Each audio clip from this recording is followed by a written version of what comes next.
Welcome to the guest lesson series of Magic is Key. This is season 1, and today we are getting a fabulous epic lesson from my longtime friend and teacher, Fio Gede Parma. Fio is an award-winning author and has been teaching magic for over a decade, if not 2 decades by now. And they are talking to us about the importance of magic, ancestral work. We touch on the history of magic, and we also discuss one of the most important practices of magic that really aren't just for people interested in magic, but for anyone who wants to feel more aligned and grounded in their life. So without further ado, keep watching. You're already here. Keep on watching this video to enjoy this incredible guest lesson. Serafina, my sister and co-creator at Magic is Key, and we were really deeply impacted by the wisdom of Fio's words. And if you like this video or love this video, make sure to hit like, subscribe, and click the little bell button to receive a notification when a new video comes online, and comment below. Ask us any questions, any realizations you might have had, or share from your own life. We really love hearing from you. Now have fun with this magical guest lesson. So this is a very big and exciting guest lesson. We're welcoming Fio today. Fio Gede Parma, and before we begin and hear her words and voice, here's a small introduction on this very special person in my life and in our lives.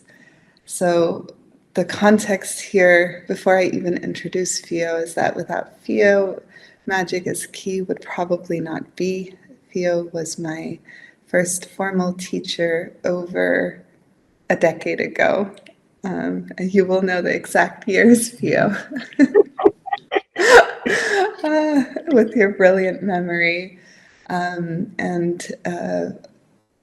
What makes this so special is that before Fio, I had read so many books and I'd studied magic and spiritual practices all my life, and it never clicked. I never, to my knowledge, my conscious knowledge, had an understanding of, oh, this is the experience I'm seeking, that I know in my heart and my body and my soul is available and important and part of my humanity. And then we had that first lesson of what at the time you were offering a 2-year apprenticeship, so 2 full years, called the Shamanic Witchcraft Apprenticeship, which you advertised in a very, it was just at the back. I wouldn't call it well, you did. It's an advertisement, or your information in the back of your now out of print book that I hope will get reprinted because it's the most precious book ever. Spirited, which you wrote in your mid-late teens, and had that raw voice that I feel only teenagers have. I read it in my 20s, and it was so open-minded, so wise, so full of also questions of existing structures and systems, and so full of opportunity, possibility, hope, and just, acceptance, I think, was also a big one in that book, or at least what I experienced. So I signed up for the apprenticeship. We had our first lesson, and you passed. It also showed the importance of passing from person to person, and it was online. But we were in space together. It wasn't from a book, and everything clicked, and I had an experience in the simple alignment and casting a circle where I'm like, oh, this is what it needs to feel like. This is what it is, and it's real. So this is the informal introduction of Fio. More formal is, so I repeat your name because you all have to hear it and remember it. Fio Gede Parma. They, she are your pronouns, and she's a Balinese Australian award-winning author, international teacher, and magical mentor. You've been doing this work most of your life across the world. You have tons of students and clients. You're also a tarot reader. You offer spellcraft. You were born on the island of Bali to your parents, Roslyn and John, and are a descendant of Balinese, Chinese, Irish, Scottish, Welsh, and English people. You've lived most of your life in so-called Australia, and please let me know, because I'm not gonna, the Thul Gary Waja Gurum Bilbara. Is that correctly? It's pretty close. It's as close Pretty as I could close. do. Yeah. And Nar, known as Melbourne. Mm-hmm. I feel like I'm butchering the Australian version too. That was fun. That was cute. Yeah. And at the age of 11, you awoke to the age of being a witch. And what's fun is also your numerological life path number, 11 too. We share the same one. Yeah. Yep. And you've dedicated yourself to the craft ever since. So you used the book at the age of 12. I think we even had one of our first, Spells for Teenage Witches, was one of both of our first books. Yeah. It's so funny, from a different continent. Yeah, I mean, there's so much to share. Should I share the whole thing? I'm going to put the link of the bio. The whole thing. We'll just talk about what we talk about, but thank you so much. Yeah, if there's anything important that you want to add just about yourself, then go ahead before we dive in. I think let's just dive in. I think the important stuff will arise from diving in. Either way, we're super grateful that you're here. And the big thing to remember is before we dive in is that you're basically an elder of Magic is Key.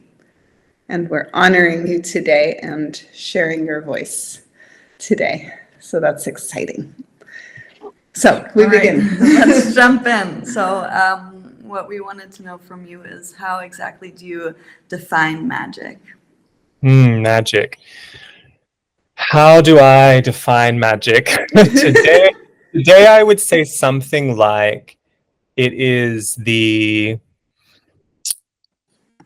conscious participation of transformation within the cosmos, by which I mean that you or I as a being, as a divine human animal, as my friend Raven Stanfield would say, like we as divine human animals can consciously participate in transformation through multiple realms and multiple forms of consciousness within the cosmos of which we are a part. And that the cosmos, the reason we can do that is because the cosmos, the multiverse, the universe is elastic, is plastic in the traditional sense, is adaptable, is versatile, is not finished and never really began. Like it's like creation unfinished is a phrase I really love. And that because we are all invested with the same divine authority that is infinite in expression, we too can create, transform, and destroy according to desire, will, and surrender, is what I would say. And so, yeah, back to what I said in the beginning, like the conscious participation of transformation within the cosmos is what I would distill it as today. That feels like a mic drop right there. So moving from that, and I'd invite everyone also to just rest in that definition for a moment because it's a big one.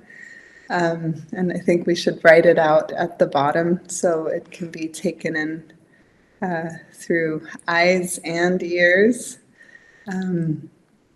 And our next question for you is, knowing how the world has often felt like it was going to end. There's a wonderful Wikipedia entry that I love referring to on days when I feel very anxious, and it's just all the times in recorded history alone where people have said the world's going to end, the apocalypse is coming, everything's about to change. And however, with science, with news and news being so global and so rapid, that feeling, I think, is stronger than ever. And we know the ice is melting. We know there are changes in place that are irreparable. And we also know that more people than ever, probably, and we don't know for certain because we can't take a survey of people 1,000 years ago, but more people than ever probably are living with loneliness, anxiety, disconnection, also caused by all our devices. So in lieu of all of that, we're really curious to hear your voice on why the study and practice of magic and what we often refer to as spirituality, because that's a framework, a word most people understand and have an idea of when they don't necessarily have magic, why it's so important, especially in today's world, and not just on a personal level, but also like my practice is important on a global level. We'd love to hear from you about that. Yeah. One of the things, the ending of the world obsession that people have, I think is really interesting.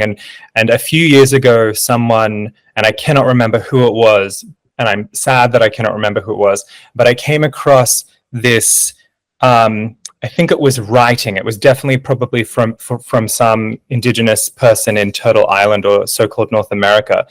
And the reality is the world has ended for many, many, many indigenous peoples. The world's already ended.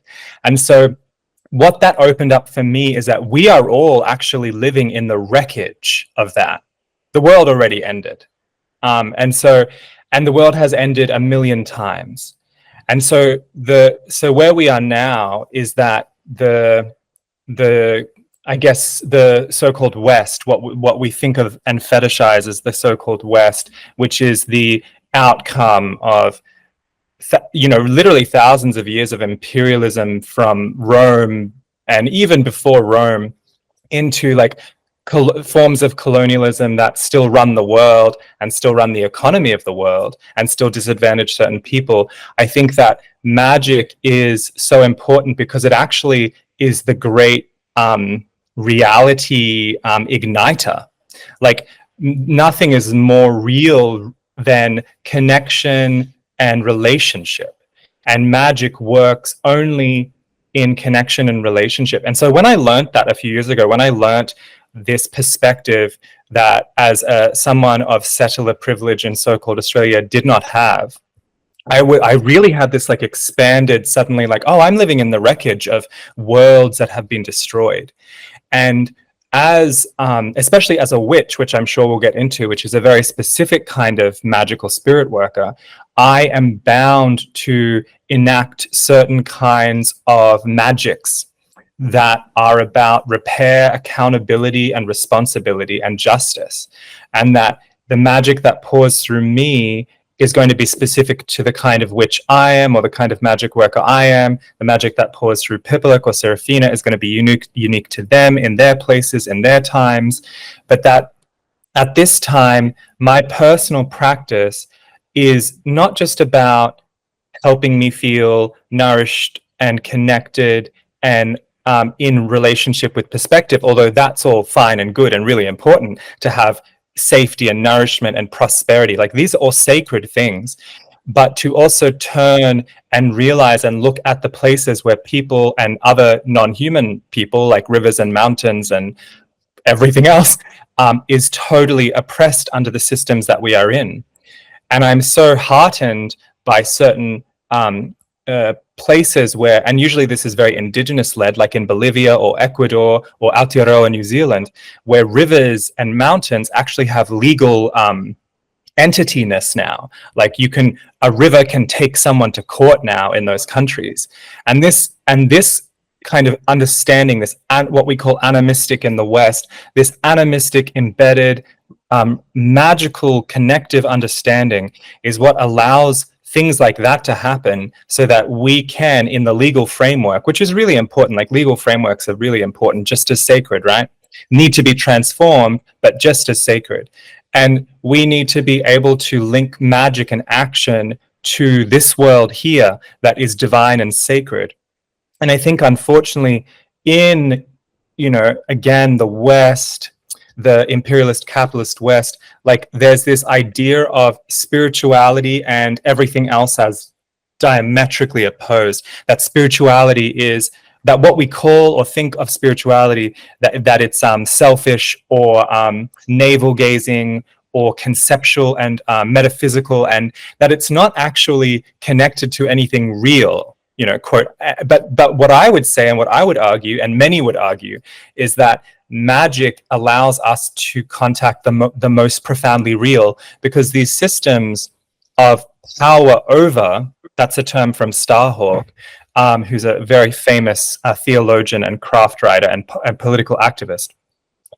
Those systems of power over, domination, coercion, and control, they are not profoundly real. Unfortunately, they have profoundly real consequences, but they are illusory. They're deceptive. They are they fragment us. They keep us apart. They keep us forgetting that we are divine human animals. They keep us forgetting that the river is our auntie, uncle, grandmother, grandparent. They keep us forgetting that we are powerful agents of artistic vision, each and every one of us. And magic is the great equalizer. Anyone can do magic. And the fact that that has been taken from so many of us is really sad and kind of, for me, anger making. But then and if we watch children who are not yet fully indoctrinated or not yet fully pressurized by society, we see that they are natural animists, that they understand that the river is their kin, that they can make imaginary friends, and that they can work with their imagination, which is a very real faculty, to play in the world, to co-create in the world. And I think that connection, again, relationally, to the river, to the child, to our inner child, to the moon, to the seasons, to the work of changing a legal system, or to writing a book, or raising goats on a farm, or managing your grocery store. All magic is relevant to all of those things, because it can empower us to have wider perspective, and it can connect us with very real sense of authority and responsibility to change our lives. It gives us tools to change our lives. Magic definitely makes my life more easeful, I will tell you that, but the study of magic and the study of witchcraft is also a path of great challenge, because I am ideally constantly growing and constantly transforming, which is challenging because it's uncomfortable. So, long answer. Thank you so much. Can you you already touched on it a little, but share more about your practice and what you do? And witchcraft in particular. Yeah, because it probably carries still this heavy connotation to many, especially those who are just beginning on a spiritual path. Yeah. And the way that and it does, you're right, it totally does, because again, of course it does. And the thing that I draw attention to is, not so long ago in most countries was the idea of being gay morally horrible. Like, not so long ago, even a few decades ago, and obviously, and also still, to widen my perspective, right now in many countries where it is illegal to be gay or bisexual or trans, and obviously this is like still an issue for these demographics of people which I belong to, like that everyone in society thought those people, of which I am one, were morally bankrupt, evil, predatory people, right? And again, we know this is not true. It's illogical, it's bullshit, it's religious fanaticism, it doesn't make sense. But it's been that group of people who's had to push and fight for our lives. And I have the privileges I have because of my gay, queer, lesbian, trans activist ancestors, some of whom are still alive and many of whom are unfortunately not, because society. So not so long ago, those people were considered evil, absolutely evil. In the same token, witches have been considered morally bankrupt, predatory, absolutely evil. and also both queer people and witch people have often been connected in history. And again, women's magic, right? Feminine magic. When we think of the word witch, most people think of women. Most people think of women who have so-called supernatural power, who have familiar spirits, or who at least are doing kind of like malevolent things. To be sure, there are many kinds of magic workers in the world, just as there are many kinds of politicians, etc., right, who are doing very bad things. But I have to say that I know a lot of witches. I know probably thousands of witches who I relate to often and all the time. And witches, I have to say, are amongst all the people I know, some of the most rigorously ethical people I have ever met. Witches often are completely committed to justice. We are committed to we often use terms like fierce love. I think the thing that is scary about witches and witchcraft is that it belongs to the rest of nature, which is a phrase for me to remind myself that I am nature, that to the rest of nature. Because humans, we often think of ourselves as the center, right? And that humans and nature. And so witchcraft really does belong to the precarious edge where the dreams and haunted imaginations of humans kisses the other world, kisses the wildwood, kisses the ocean, kisses the darkness between the stars, kisses prehistory, kisses ancient pagan rites that we project all of our nonsense onto, and all of our hopes and yearnings as well. And so the witch, she has always been here. To me, she is the very soul of the earth. To me, she is the heart self of the cosmos. I think it is possible that we could all learn from the witch. Human societies have been fascinated and terrified of her since time immemorial. Every culture has, witch is obviously an English word, but really every culture has some version of witch. And so the way I really understand witch as an English speaker is that a witch is an ecstatic spirit worker who is intimate with spirits and is able to change things because of her relationship to the cosmos. And so, and again, I'm saying she to honor the deep kind of feminine magic of the craft, but that doesn't mean you have this, that, or the other genitals or your gender identity. That's not what it means. I'm just honoring the kind of craft history. But, and many men were killed during the witch trials as well, but it was largely women. I think it was like something like between 80 to 90% women. So that's important to honor. And so what I mean by ecstatic spirit worker, when we say ecstatic, or when I say ecstatic, I'm talking about someone who is taken into a trance. I'm talking about someone who is able to kind of shift their consciousness completely to enable ourselves to take advantage of different aspects of our being, to enable us to have different kinds of senses that we don't use all of the time.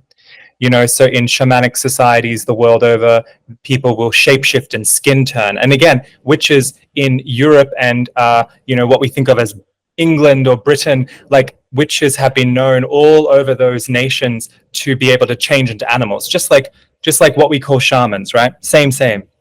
And so an ecstatic spirit worker who is intimate with the spirits and can change things.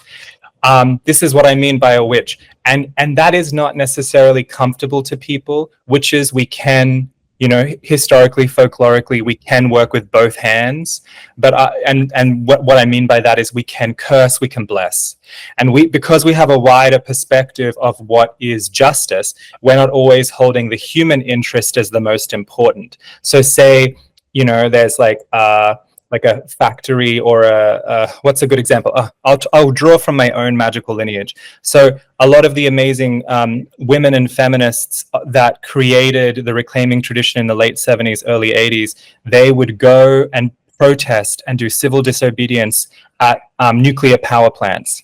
Regardless of what we think of nuclear power, this is also, we know that they at the time really did not support it, and neither did most indigenous people living there, right? It was like dangerous for them what to do with the nuclear waste. They did not support it, right? I know there's lots of other views on that, but they would go and they would stand and they would curse these places. Diablo Canyon, Livermore, these women, some of whom are dead, some of whom are still alive, and some people who are not women as well. And they would curse these places, not people so much, but again, the systems, the power over systems. So in one hand, they would bind them from doing harm against the land and their descendants and the forests and the air. And in the other hand, they would conjure a different vision, a vision of cultures of beauty and connection and responsibility. And so often witches, when we're very unafraid to do both, because we know that both hands come from, the one heart and the one head. And we are also coming from a place where we don't have, in witchcraft, we don't have external saviors. We don't have this idea that someone is coming to save us. We also don't have this idea that we are tinkering with God's perfect ordained cosmos. We know that we are gods, And so when a witch conjures a god, or when a witch invokes a god, it's slightly different even to a pagan petitioning a god. And so sometimes I'm a pagan, sometimes I'm not.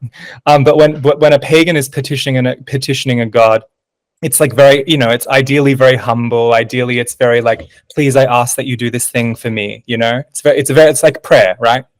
And then when the witch does it, it's a little bit more what my friend Raven calls audacious. Like it has this like audacity to it. It's like I call you here. Like many people in history would not be just calling up gods. They would go to specific sacred sites and specific temples to travel to the god's home and give them offerings, etc. But a witch goes, out onto the plains or into the forest, and she takes her hair down and she takes her clothes off sometimes, and she takes her knife or her wand or maybe just nothing but herself, and she calls down the moon and the stars and asks for their audience as a divine being. And that's terrifying. And that kind of magic is the kind of magic I love the most. That kind of magic has taught me the most about what power really is and can be. And I love it because that's just kind of my nature to do those things. It just feels correct to go to the gods as if I am equal to them or equivalent to them, knowing that they know far more than me. They are cosmic. They are great spirits, as we like to call them, but that inside me and my innermost essence is the same thing. And when I go to them, I recognize that, and really the gods respect you more somehow for it, And of course there's politeness and protocol and all of these things with the gods, and that maybe the gods is a whole other thing. And again, my favorite thing to say to people is you don't have to believe in any of this, but the more that you practice it and engage it, the more it may believe in you. I love that. Yeah. You don't have to believe in any of this, but the more you practice and engage with it, the more it will believe in you. Yeah. Something like that. Something like that. So, for someone who's starting out, what would you recommend? How do you even begin? And particularly, maybe I'm thinking to tie it in with what has been said so far. Maybe like an example of your favorite or most potent, but like one potent practice that also has that effect of you don't have to believe in it, and it creates both this inner sense of nourishment or prosperity, whatever, something good inside, but at the same time has as a side effect, so to speak, just to use modern language, because many will start with like, oh, I need to just cope with life. But then what happens is you do the practice and then, well, oh my God, that river is my auntie and that tree is my brother and my sister. So a practice like that perhaps would be a good place to start. What do you think? Yeah. There are so many. Obviously, there are two that immediately come up because they're the two that I have never abandoned. One is grounding and centering, and the other is triple soul alignment. And again, so when I say, maybe I should unpack what I mean by believe. When I say you don't have to believe in any of it, I don't mean, don't take it seriously, or don't, I wouldn't like just do something dismissively or disrespectfully. That's not gonna put you in the frame, right? What I like to say is like, act as if it's real and see what happens, right? Act as if it's happening. It's like if you've taken a drama class or ever painted a picture or read a book, how this, imagination can conjure feeling. That's real. So that's kind of what I mean. But so grounding and centering is a really important practice. The way a lot of witches do it, which, I've heard people say grounding and centering in many places, right? And many places that are not, often artists will say, people who are in the theater will talk about grounding. And again, the crossover between magic and theater is like high. But so grounding and centering is a really important thing to know how to do. Often witches, we do it with the feeling or the image or the idea of a tree. Trees are at the heart of most mystical and magical traditions the world over. So the idea of the great tree, the tree of life, the tree of knowledge, the world tree Yggdrasil of the Nordic and Germanic peoples, or Irminsul, like all the Bilya tree of the Celtic Irish, like the mountain, Mount Meru of the Buddhists and Hindus. So sometimes it's mountain, but basically the tree or the mountain or the stone or the pillar is the center, which is everywhere and nowhere. So there's several things going on with grounding and centering. Now, when I'm reading tarot, most of my clients aren't magic practitioners, and I always lead them in grounding and centering before we do tarot. And always, never, I've read for thousands of people, never has this not worked. Immediately after they do grounding and centering, they'll say, "Oh my God, I feel so good. I've never felt this before." So, like immediately doctors, lawyers, and again, some witches are doctors and lawyers, but people who are not witches and not magical practitioners immediately feel the benefits of grounding and centering.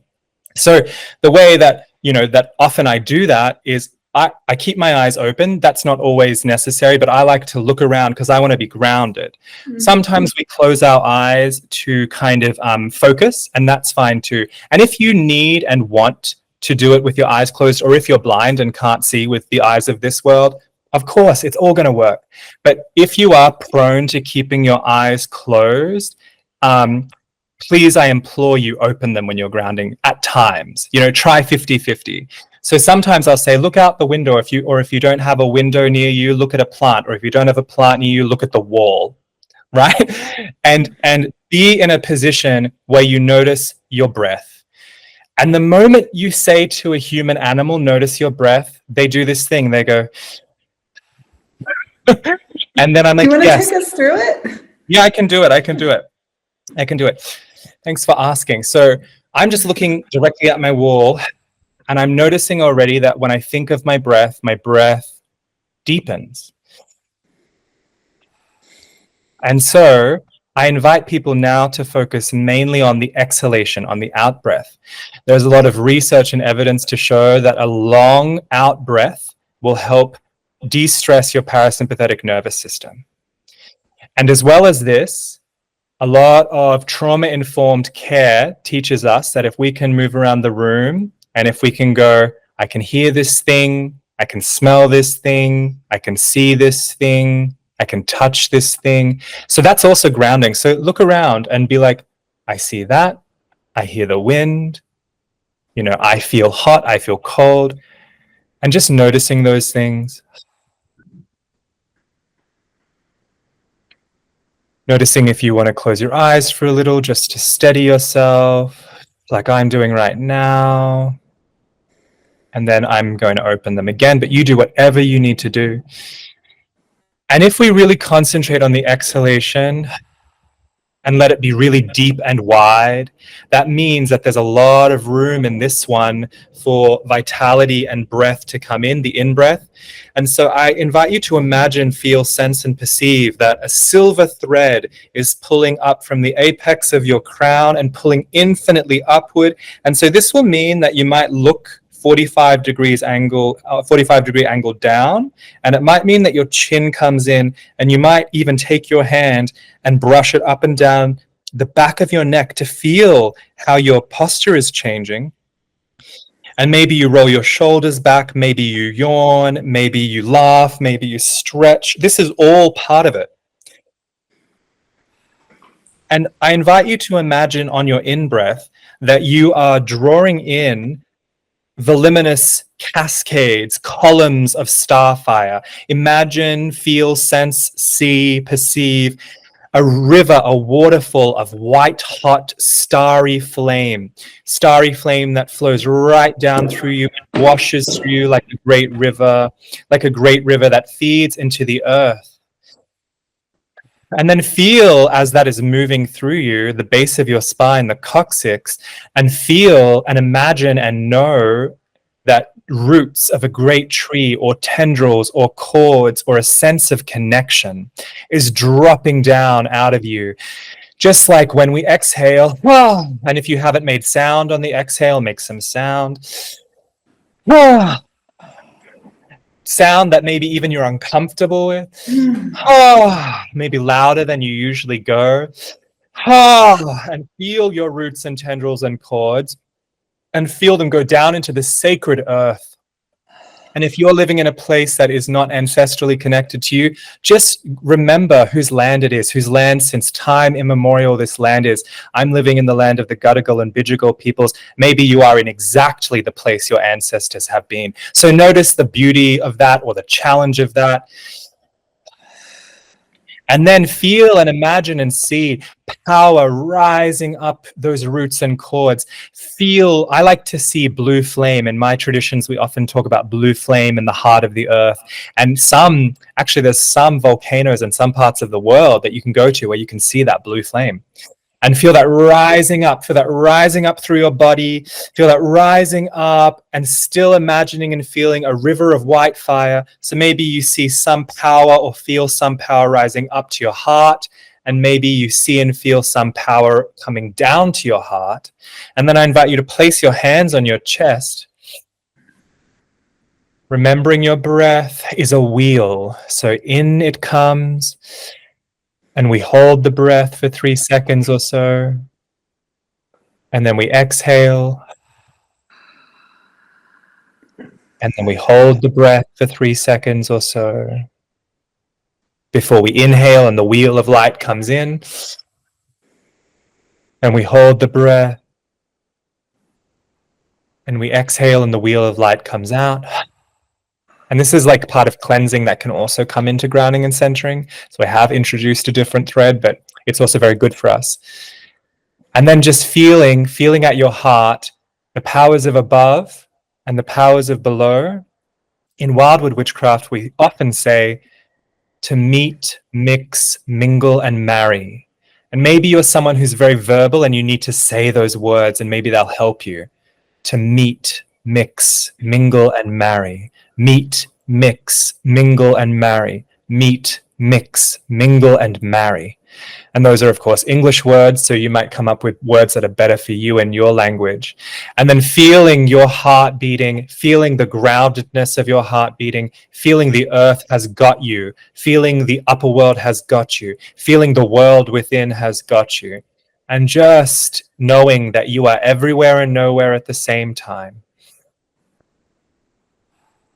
And if your eyes are closed, like mine are right now, because I'm feeling really calm, I'm going to suggest opening them. And like I'm looking through my window, but you might be looking at your book or your child or your dog or a water bottle. And that is a longer form, but once you really are in the flow with that, you can do that in 3 breaths. You really can. I do it often in 3 breaths. But that often in the craft, witchcraft, we often call it the craft, we teach that very early on in many traditions. Different traditions have different ideas on it.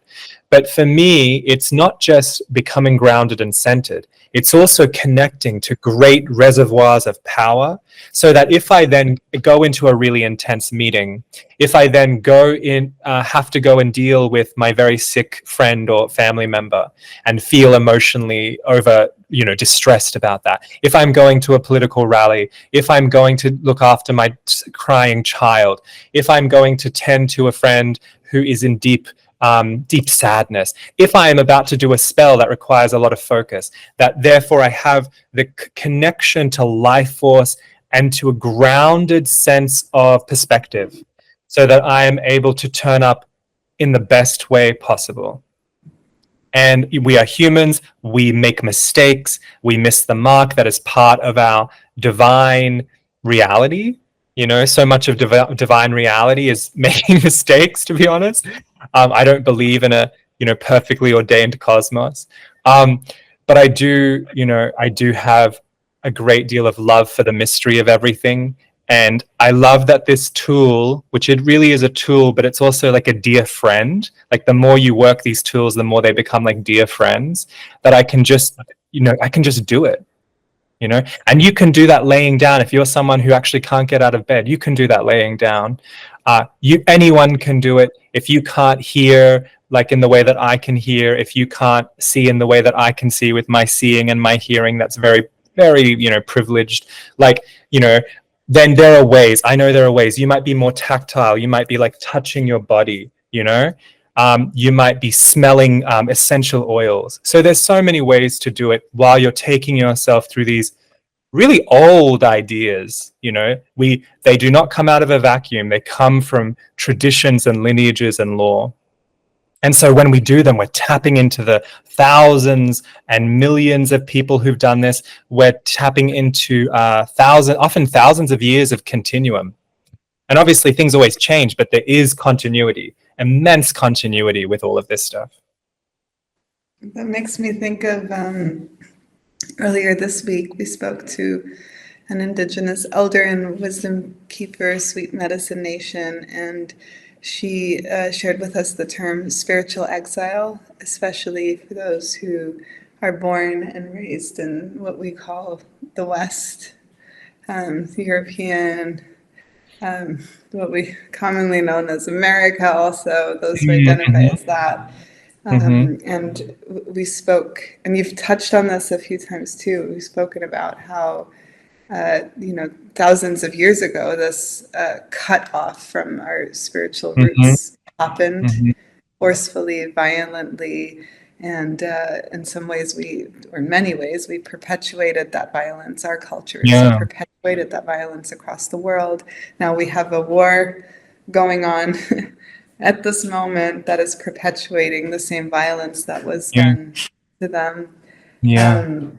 And when you mentioned just doing the practice connects you to this long line, and an unbroken line of practice and connection, it makes me think that just showing up to any form of practice is a form of preparing that spiritual exile, and this then helps repair some of the damage, or not repair, but maybe integrate some of the damage that has been caused to so many human, other than human, across the world.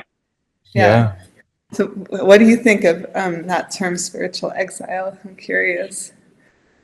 I have heard it. I don't know a lot about its context. You know that I'm like someone who like runs off and likes to research, so I'm definitely going to run off and research that, because I like to see how terms, like where they come from, who uses them, and how they evolve. But if I just feel into spiritual exile, I mean, it's true, right? Like, the other thing, Serafina, you asked me something like, what would you suggest for people who are beginning in magic? And I really do suggest that they, and this can be very challenging work, but I really suggest that they begin to like consider their ancestors, and I don't mean this in a racialist way. So like, I'm not saying like, if you're of Turkish ancestry, then you must only do Turkish things. I'm not saying that if you are of Polish ancestry that you must only do Polish things. And most people are of many threads of ancestry. So in my case, I'm of Balinese, Chinese, Irish, English, Welsh, Scottish ancestry, that I must only do those things.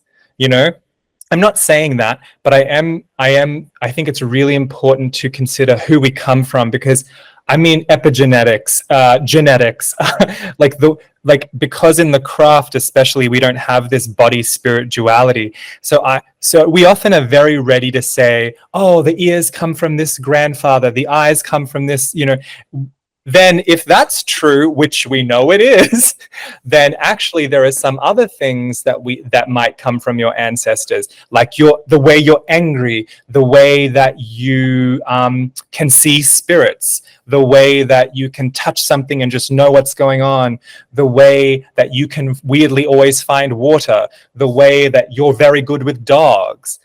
Those things too can come from your ancestors. And of course, we're not just human. We know from the work of many scientists that we are of many lineages that aren't human, right? Yes, we're from many beautiful divine human animals, but we are also from amoebas and stars. And wow, isn't that immensely powerful and true and sacred and real? And so the more work we do with our ancestors, the better. And the cultural pieces, I think, are important, back to your spiritual exile and being cut off at the roots.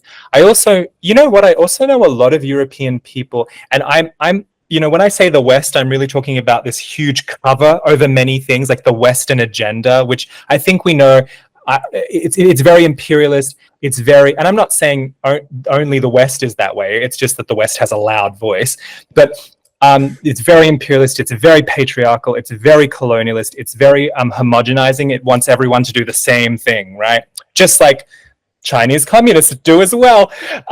But like, so I feel like cultural distinctions are actually really important, because under Western capitalism and imperialism, there's this thing we call assimilation. So when people leave or have to seek refuge or need to, because of socioeconomic poverty, need to go somewhere else, or maybe they're fleeing persecution, so they go somewhere like the US, complicated history, or they go somewhere like Australia, these kind of new nations built on stolen lands, and often enslaved people made them, right? Really fucking complex stuff. And then they go to these nations, and then the nation says, you must be American, you must be Australian. What does that mean? It's all made up, it's a lie. And so they have to strip themselves of their cultural distinction. They feel, or they'll be marginalized, So people forget their family recipes, people take off their cultural costumes that are part of who they are, that their mothers gave them, their fathers gave them, their traditions gave them. They stop speaking their languages, they stop passing it to their children so that they're normal under the normalcy of America or whatever, right? However, not everyone does that.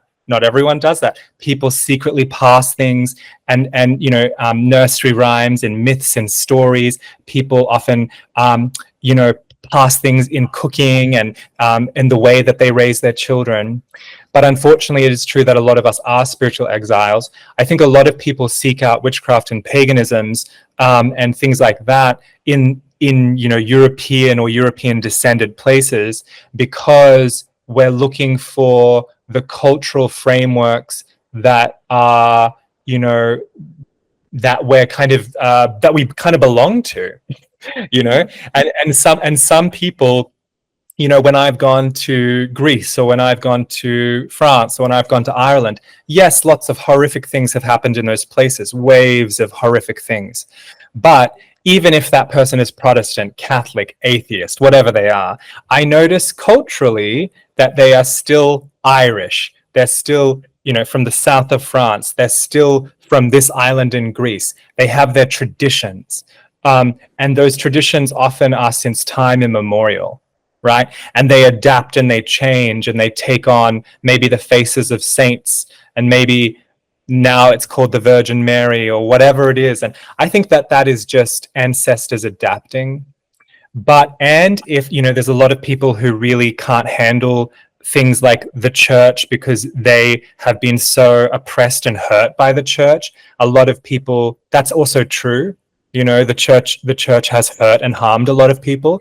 And so some people, they just want to divest of the church and they just want to find something that isn't that. And I think that that's valid as well. I kind of walk a different road. I kind of walk a middle road with things like that. There's a lot of Christianity that is a part of what I do, but it's not the church that I'm invoking. I'm invoking Christ and Mary and the saints, not the church. I have zero interest in the church. But I have great interest in the fact that many of my mother's ancestors were deeply inspired by, the saints and Mary and things like that. And I also love that the cultural magical continuum hid itself behind those things. And so those powerful crossroads saints, I think they're very powerful. And so I'd invite people to consider, if they're feeling like spiritual exiles in their own cultures or nations or wherever they are, to think about maybe that one person in their family, maybe it's their entire family, but someone they know in their family who kept traditions, and maybe they had a lot of complex beliefs and opinions, but they still, they still passed you the way to get rid of the evil eye, or they still told you about the river and who is there, or they taught you how to hunt. In really old ways, or they taught you how to love in ways that were very precise, or they told you where you could go and ask what tree for a blessing, or they told you, this is the church you go to in order to get, free of rheumatoid arthritis. There's literally those things, so because that stuff is old, and there's ways to kind of understand the context of those things, and to remember that I think it is a great lie. The greatest deception is that the world is not sacred, and most people are walking around thinking that the sacred can only be in a building, can only be in scripture, can only be in some lineage of priests, often men. And it's not in us. Yeah, and it's not in us. And that the sacred is in each of us and in the land, like, so powerful. You can get it back. It's all in you. Like, one of my favorite phrases for what kind of the mystery of the body is the vault of living memory. That's one of my favorite phrases in English, the vault of living memory. And I am a vault of living memory. My ancestors, they're not, ancestors are complex, and I think it's fine to not talk to certain ancestors if they traumatized you, just kind of like, give them up to the great void, and be like, in one of my traditions, we would say, give them up to grandmother Weaver and let her untangle them. But and then just sort, go to the ones who, my friend Lance, he has this phrase, I don't know where he learned it or if it came out of him. He says to go to the radiantly, he says something like, go to the sound, whole, and healthy ancestors. So sometimes phrases like that are really useful. Sound, whole, healthy, radiant. We all have ancestors like that. All of us do. And so you can go to them, and that you can ask them to come to you in your dreams. You can ask them to create synchronicities for you. You can ask them you can open a book on the shelf that you got from your great grandmother and knock on it 3 times and breathe down its spine and ask for a sign. Anyone can do that. That's very profound, magical, hopeful, and I also have to think of how, when you spoke of assimilation and different cultures needing to assimilate. I mean, we experience that here in Germany too with refugees. They're required to integrate and thereby also assimilate, at least to a certain degree, in order to be accepted. But I also think of how in Western culture, when we grow up as children, we are told, I would draw in class all the time. I was told, don't draw in class, don't read in class, don't express yourself in that way, don't wear too crazy clothing. So there's also this assimilation that happens at such a young age that I think all of us experience to some degree. All of us. In school. Most of us, yeah. Yeah, most of us. So what you shared is very healing and also very practical. This, first of all, going to ancestors and asking for signs in such simple yet potent ways. Yeah. And then also the grounding and centering practice. And I will share below also a link to, because you have it on YouTube as well. And what I love about your work and how you share your work in particular that I also want to emphasize is that it changes. And it's and the way you even started today, what's your definition of magic today? Which allows for this beautiful flow and being present in the moment, and to have that from someone who I guess impacts so many people, I think is very important and powerful. So we'll share that YouTube video so you can see another way that Fio does grounding and centering. And I learned it another way when we started over a decade ago. So So do you want to add? Yeah, we are slowly coming to the end. I think we could definitely continue on, but I'm still burning to know about the other practice. If you could just briefly maybe mention how that works. The cauldrons?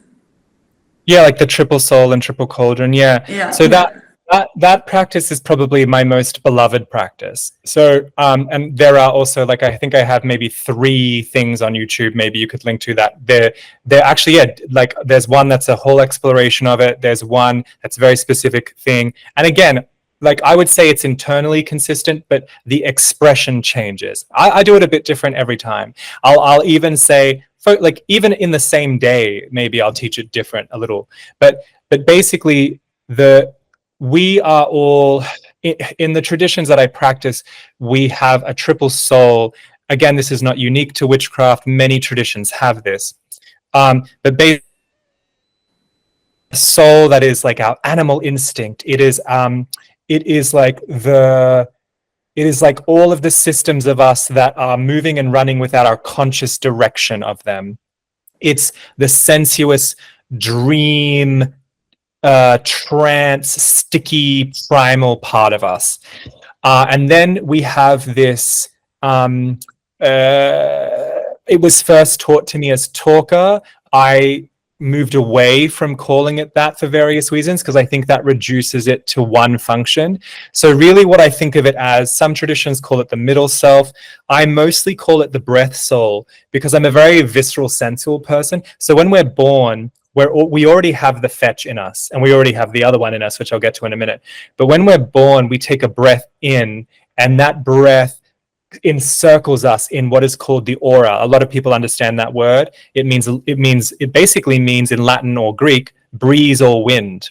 That's what aura means. It means breeze or wind. And so we breathe in our aura, and the aura casts itself around us. So now we're our own being, even though the child is in the parents' or the mother's aura for a long time before we come out, we still have our own aura. And so this kind of demarcates us. It gives us a personal boundary of this is me and this is not me. And that's a lot of human experience, right? A lot of human experience comes back to that. This is me, this is not me. Whereas the fetch is like, this is me, but I can be many things. Like I can change. That's what and then there's the God soul, the holy daemon, the deep self, many words for this. I use all those terms. And this is the part of us that is, I would say that it's the part of us that is always intrinsically, intimately connected to the source of the divine mystery at all times. It knows that it's fully divine at all times. It never stops knowing that. Whereas the other 2 souls might get caught out of that. And so the alignment of the 3 souls, or the one spirit that has 3 aspects, is a really important way of viscerally, vividly bringing myself into a strong alignment so that everything I do in life, everything I ask for in life is in accord with the deepest parts of me. And then in the Wildwood tradition, we also talk about the 3 cauldrons. This again is not unique to Wildwood, but it's very centered in Wildwood. So we have the cauldron of our hips, our rib cage, and our head. If you're looking at a human skeleton, you can see them. They are right there. The pelvis, the rib cage, and the skull. Lots of traditions talk about this. And the fetch, originally I had a different idea of this, and I think holding both at the same time is a really good way of cultivating paradoxical ability to hold many realities at once. But I will say for the past 10 years, it's been more consistent.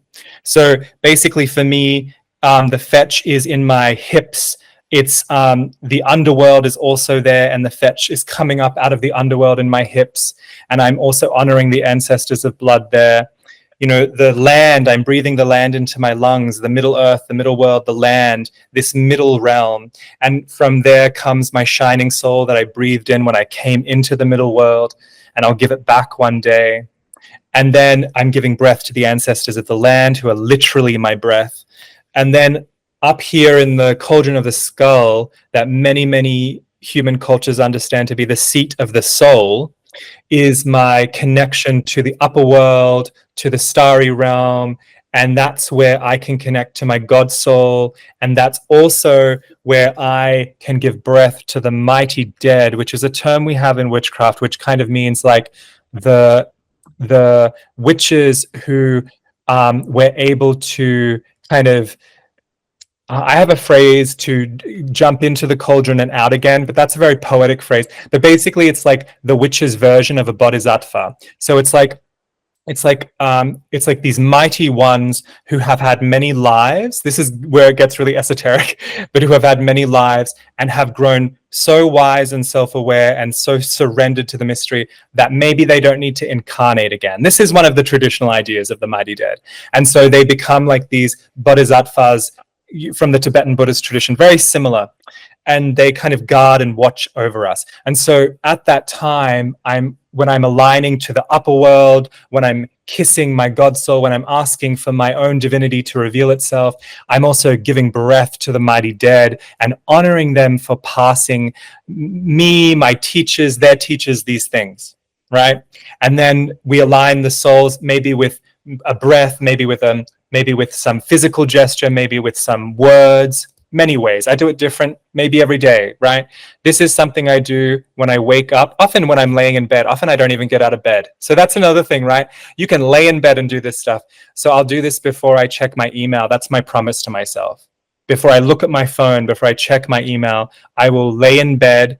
Sometimes I'll get up, but mostly I lay in bed and I'll do that practice. And I just feel so connected, not just to my three souls, but to the three worlds, to the underworld, middle world, upper world, to these cauldrons that are so physical, so there, and to these three rivers of ancestry, blood, land, tradition. And you don't have to be a witch to do this. Like, so you might have, when you get to your God soul, every human has these three souls, in my understanding. When you get to the God soul, you might be breathing out to those who passed you your practices, to those who inspire your activism, to those artists who passed you, the courage to be an artist in the world. All of these mighty ones, all of them, right? The saints. And then we kind of bring it into alignment, and we honor that alignment. And that's where my friend Raven actually gets that term divine human animal, divine human animal. So that's where I'm enacting and remembering that I'm a divine human animal, that I'm more than what, the overculture says I am, which is that I'm like a worker in the system, and that I have a body and a spirit, or maybe I just have a body. And what I'm kind of suggesting, and what many mystics and witches and artists are suggesting, is that the body is actually like a labyrinth. The body is a book. The body is an ocean, and that body is made up of so many things we know about and don't know about, and mostly don't know about. So a lot of these practices are actually about praising the mystery. Yeah, I think at the end of the day, the thing that fills my heart with the most power is praising the mystery, and that I'm a part of the mystery. I get to be a part of the mystery. That's pretty exciting. And contemporary language, or the more mainstream language, because we're using contemporary language, but more mainstream understanding of what you just said might be gratitude. Which we all know has these incredible, profound impacts on our being and our surroundings. So when I hear you, I hear, a focus on gratitude, on connection, connection to self and everything around, towards awe, just being in awe and wonder at how magical everything is, but particularly a sense of gratitude comes up when I listen to you. Like gratitude, honoring, reverence, all of those words. Yeah. So wow. Yeah. I feel like we had I don't know, at least 5 or 6 mic drop moments here. Yeah, mic drop. I do have this mic here. But the reason it's not in my computer is I have a new Mac Air that doesn't have the right thing. I have to get a new cable. You need the cable. Sacred. Before we close, I also want to mention your books. You've recently had a beautiful reprint of I am so ecstatic tired right now. Ecstatic. I was like, but shamanic. Something was in there. Shamanic. It is shamanic. In there. There we go. Please say it without me interrupting you.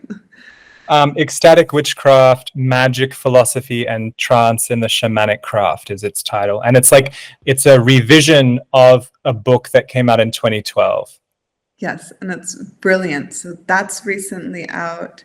The Witch Belongs to the World is also a book that was recently published.